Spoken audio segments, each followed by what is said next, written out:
ठीक है।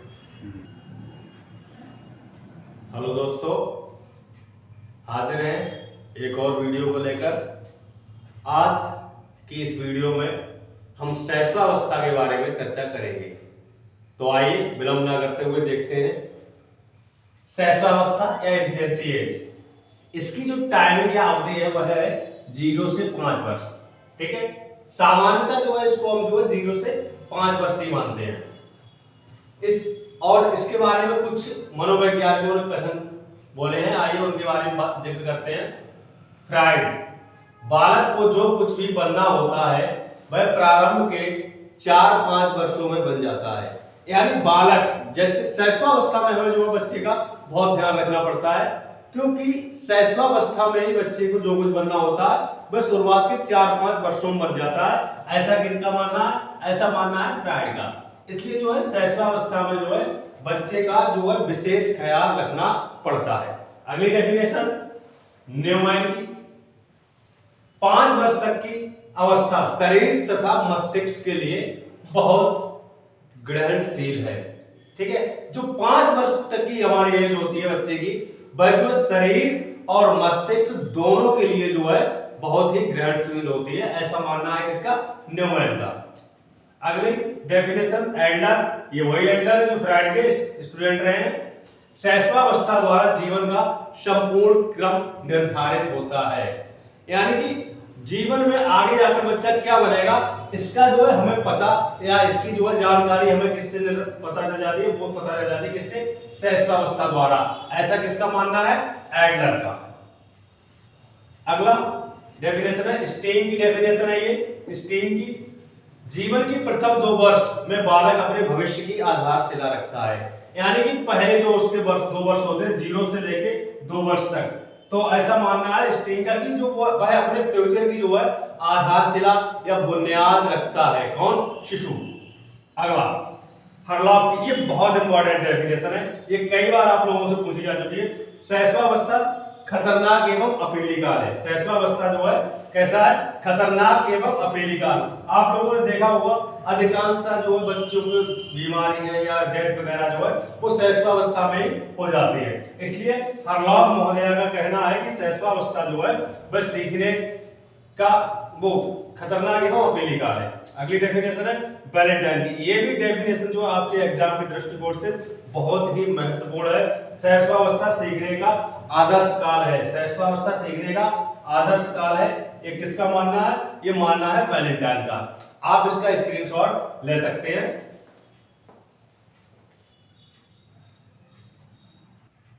आइए आगे देखते हैं शैशवावस्था की विशेषताएं। यानी शैशवावस्था में बच्चों के अंदर जो कौन-कौन सी विशेषताएं पाई जाती हैं। नंबर 1, शारीरिक एवं मानसिक विकास में तीव्रता। इस अवस्था में बालक की शारीरिक एवं मानसिक विकास जो है वह तीव्र गति से होता है। अगला मूल प्रवृत्त्यात्मक व्यवहार की अधिकता। इस अवस्था में बच्चे की जो मूल प्रवृत्त्यात्मक व्यवहार होता है, पल में माशा पल में तोला, कभी जो बहुत गुस्सा कभी बहुत खुश, इस तरह के व्यवहार की जो है बहुत ज्यादा अधिकता रहती है शैशवावस्था में।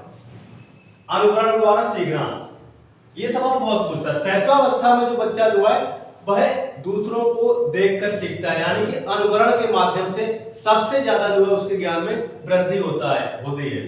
अगला कल्पना की अधिकता। शैशवावस्था में बच्चों के अंदर जो है कल्पनाशीलता की भी बहुत सारी अधिकता रहती है। नेक्स्ट है हमारा दूसरों पर निर्भरता। अब यहाँ पर बच्चा जो है खुद जो है कोई कार्य करने में सक्षम नहीं होता है, तो जो उसके लिए दूसरों पर आश्रित रहना पड़ता है। नेक्स्ट डेफिनेशन, नेक्स्ट पॉइंट है हमारा नैतिक विकास का अभाव। अब नैतिक विकास जो बच्चों के अंदर नहीं होता है, क्योंकि नैतिक विकास कोलबर्ग का तो मानना है, कोलबर्ग का मानना है वह जो स्टार्ट होता है 3 वर्ष में। तो यानी बहुत ज्यादा बच्चे के अंदर जो है नैतिक विकास नहीं हो पाता है, क्योंकि नैतिक विकास की बिगिनिंग होती है यहाँ पर, वह शुरुआती होता है। तो नैतिक विकास जो है यहाँ पर नैतिकता का अभाव पाया जाता है बालक के अंदर। अगला संवेगों की अभिव्यक्ति। अब शैशवावस्था में बच्चा जो है कुछ संवेगों की अभिव्यक्ति होने लगती है, जैसे प्रेम, भय, क्रोध, इन संवेगों के बारे में बच्चा जानने लगता है। भाषा विकास में तीव्रता, या इस शैशवावस्था में जो बालक का जो भाषा विकास है वह बहुत जल्दी होता है। नेक्स्ट दोहराने की प्रवृत्ति, अगर कोई भी ठीक है चीज बच्चा जो है सीखेगा तो उसको जो है बार बार रिपीट करेगा। सामाजिक भावना का विकास, अब बालक जैसे ही मान लो उसका वर्त होता है तो सामाजिक भावना का विकास होने लगता है। एक सवाल आपसे पूछते हैं, समाजीकरण की प्रक्रिया, समाजीकरण की प्रक्रिया कब से शुरू होती है? किसकी? बालक की। ये सवाल बहुत पूछते हैं आप, समाजीकरण की प्रक्रिया कब से शुरू होती है? तो इसका आंसर आपको देना है जन्म से। कब से? जन्म से। ये सवाल कई बार आपके सीटेट और टेट एग्जाम में पूछा जा चुका है। अगला जो हमारा है आत्म प्रेम या अथवा स्वप्रेम। आत्म प्रेम को नैसिज्म कहते हैं और स्वप्रेम यानी कि इस अवस्था में बच्चों को खुद से ही लेना देना होता है, उन्हें दूसरों से कोई मतलब नहीं होता है, ठीक है। और बाकी जो है तीव्र काम प्रवृत्ति, शैशवावस्था के दौरान जो बालक में तीव्र काम प्रवृत्ति होती है, आपने देखा होगा छोटे छोटे बच्चों को वह अपने जननांगों को टच करते रहते हैं, ठीक है, या मसलते रहते हैं, या फिर जो है बहुत ज्यादा जो मलमूत्र रोकने में भी वो आनंद की प्राप्ति करते हैं। नेक्स्ट विषम लिंगीय प्रेम। विषम लिंगीय प्रेम जो है यहाँ पर जो बच्चे का जो प्रेम होता है वह विषम लिंगीय होता है, और बाल्यावस्था में समलिंगीय होता है, किशोरावस्था में फिर ये विषम लिंगीय हो जाता है।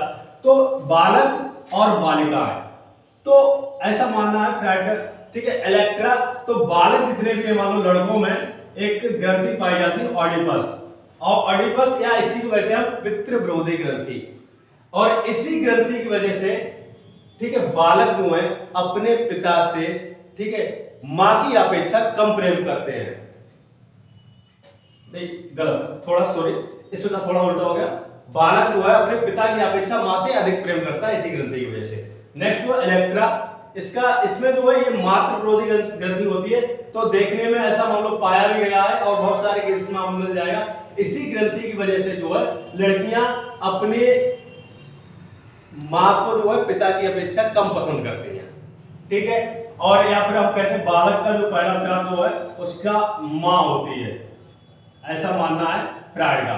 और बालिका का जो पहला प्रेम होता है वह जो होता है उसके पिता होते हैं, ठीक है। ये जो है आप इसका स्क्रीनशॉट ले सकते हैं। आइए देखते हैं शैशवावस्था के दौरान शिक्षा की प्रकृति। अब शैशवावस्था के बच्चे के लिए जो है शिक्षा भी जो है उसकी अवस्था या आयु के अनुसार होनी चाहिए। तो देखते हैं इसमें क्या क्या पॉइंट आते हैं हमारे। खेल क्रियाओं के माध्यम से शिक्षा प्रदान करना। अब सभी बच्चे जो है उन्हें जो खेल जो है खेलना बहुत पसंद होता है, तो शिक्षक को क्या करना चाहिए, खेल क्रियाओं के माध्यम से ही जो है उन्हें एजुकेशन देते देनी चाहिए। नेक्स्ट दृश्य श्रव्य सामग्री का प्रयोग। अब चीजों को मान लो दृश्य श्रव्य सामग्री की जितना ज्यादा यूज किया जाएगा उतना ही वो बच्चों के मन और मस्तिष्क पर ज्यादा प्रभाव पड़ेगा और उसका ज्ञान ज्यादा स्थायी रहने की संभावना रहती है। निर्भरता की शिक्षा, यानी कि उससे जो है निर्भरता की शिक्षा या आत्मनिर्भरता बोल सकते हैं हम उसे, आत्मनिर्भरता की शिक्षा, ठीक है। नेक्स्ट है हमारा ज्ञानेंद्रियों का प्रशिक्षण। अब ज्ञानेंद्रियों बच्चों के मानो जो ज्ञानेंद्रियां जो है बहुत ज्यादा जो है चंचल होती हैं और वो जो है बहुत जो है कई बात में करना पसंद, तो ज्ञानेंद्रियों का जो है प्रशिक्षण, और ज्ञानेंद्रियों को ही कहा जाता है ज्ञान के द्वार, ठीक है। नॉलेज, गेट्स ऑफ नॉलेज, तो वो हमारे हैं आंख, कान, नाक, जीभ और त्वचा। जितना भी ज्ञान जो है हम ग्रहण करते हैं वो सारा इन्हीं ज्ञानेंद्रियों के से होकर जाता है। नेक्स्ट उत्तम आदतों का निर्माण। अब बच्चे के अंदर जो है बहुत सारी खराब आदतें होती, तो उन खराब आदतों को छुड़ाकर उत्तम आदतों का निर्माण। अगला मूल प्रवृत्तियों में का शोधन। अब मूल प्रवृत्तियां मान लो खत्म तो की नहीं जा सकती, लेकिन बच्चे को बहुत ज्यादा क्रोध आ रहा है तो उसको मान लो कुछ सुधार कर सकते हो उसमें। जिज्ञासा की संतुष्टि, ये किसकी विशेषता है। अब जिज्ञासा मतलब शैशवावस्था में बालक जो है अधिक से अधिक चीजों के बारे में जानना चाहता है, या हम कह सकते हैं प्रबल जिज्ञासा प्रवृत्ति होती है उसके अंदर, प्रबल जिज्ञासा प्रवृत्ति। बालक के अंदर होती है। नेक्स्ट है हमारा आत्म अभिव्यक्ति या आत्म प्रदर्शन के अवसर। अब छोटे छोटे बच्चे जो मान शैशवावस्था के बच्चे हैं उन्हें आत्म अभिव्यक्ति अपनी बात रखने का या आत्म प्रदर्शन करने का अवसर देना चाहिए। नेक्स्ट है व्यवहार का समाजीकरण। अब जो भी मान लो व्यवहार है उसका तो समाजीकरण जो स्टार्ट हो जाता है। नेक्स्ट है समुचित व्यवहार, मतलब उचित कौन सा व्यवहार है उस व्यवहार का निर्धारण करना है, यानी कि चोरी करना जो है अच्छी बात नहीं है तो ये अच्छा व्यवहार नहीं है, ठीक है। सच बोलना अच्छी बात है तो ये सही व्यवहार है। जो समुचित व्यवहार है तो उसका निर्धारण कर दे।